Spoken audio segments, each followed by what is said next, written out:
दोस्तों नमस्कार, स्वागत है आपका HW न्यूज में। मैं हूं रविशंकर शर्मा। पाटीदार नेता और गुजरात कांग्रेस के कार्यकारी अध्यक्ष हार्दिक पटेल ने किसान बिल पर देश के नाम एक खुला पत्र लिखा है। इस पत्र में उन्होंने बताया है कि कैसे किसान बिल किसानों और देश के आम उपभोक्ताओं के जीवन अस्तित्व के लिए खतरनाक है। हार्दिक पटेल का यह पत्र हमारे पास भी है, जो इस वक्त आप अपनी स्क्रीन पर देख सकते हैं, और इसे उन्होंने सार्वजनिक रूप से साझा भी किया है। पत्र में हार्दिक पटेल यह लिख रहे हैं कि अब फसल की खरीदी कंपनियां करेंगी और इस काम से सरकार व मंडियों का नियंत्रण समाप्त हो जाएगा। हार्दिक लिखते हैं कि अब यह कंपनियां किसानों को अपनी शर्तों पर बंधुआ के रूप में खेती करा पाएंगी, जिसमें जोखिम किसानों का ही होगा। और इसके बाद वे लिख रहे हैं कि कंपनियों की खरीदी व्यवस्था स्थापित होते ही सरकार आसानी से न्यूनतम समर्थन मूल्य घोषित करने और फसल की खरीदारी करने की व्यवस्था से पीछे हट जाएगी। जब खाद्यान्न आवश्यक वस्तु ही नहीं रहेगी तो इनके भाव और व्यापार पर भी सरकारी नियंत्रण समाप्त हो जाएगा। जब सरकारी खरीद ही रुक जाएगी तो इसके भंडार और सार्वजनिक वितरण प्रणाली की व्यवस्था ही समाप्त हो जाएगी। इसी प्रकार बीज, कीटनाशक व खाद्य की आपूर्ति और कृषि के लिए बिजली पानी की व्यवस्था करने का जिम्मा कंपनियों पर छोड़ दिया जाएगा।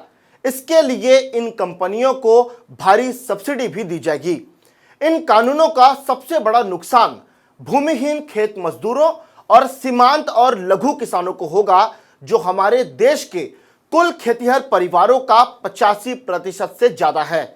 खेती किसानी अवहनीय हो जाने से धीरे धीरे अपनी जमीन और जीविका के साधन से वंचित हो जाएंगे।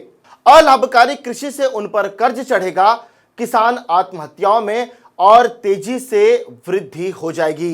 इसका नुकसान हमारे देश के पर्यावरण को भी होगा, क्योंकि ज्यादा मुनाफा कमाने के लालच में ये कंपनियां जीएम बीजों, अत्यधिक हानिकारक रसायनों के इस्तेमाल और खेती के हानिकारक तरीकों को बढ़ावा देगी। इससे भूमि की बंजरता बढ़ेगी और निकट भविष्य में खाद्यान्न आत्मनिर्भरता खत्म होगी। अनाज के लिए विकसित देशों पर निर्भरता बढ़ने से हमारी राजनीतिक संप्रभुता को भी खतरा पैदा होगा, जो खाद्यान्न संकट का इस्तेमाल राजनीतिक ब्लैकमेल के लिए करते हैं।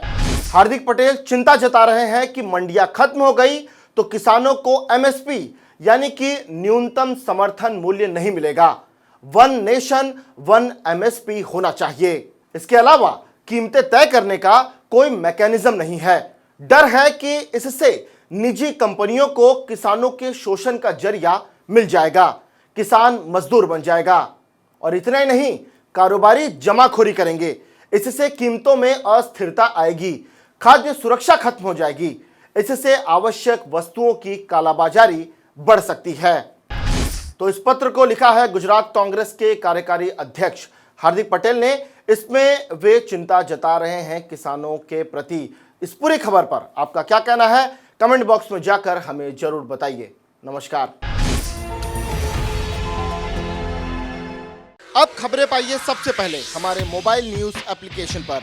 एंड्रॉइड या iOS प्लेटफॉर्म पर जाइए, HW न्यूज नेटवर्क को सर्च कीजिए, डाउनलोड कीजिए और अपनी सुविधानुसार भाषा का चयन कीजिए। खबरों की भीड़ में अपने काम की खबर पाते रहिए।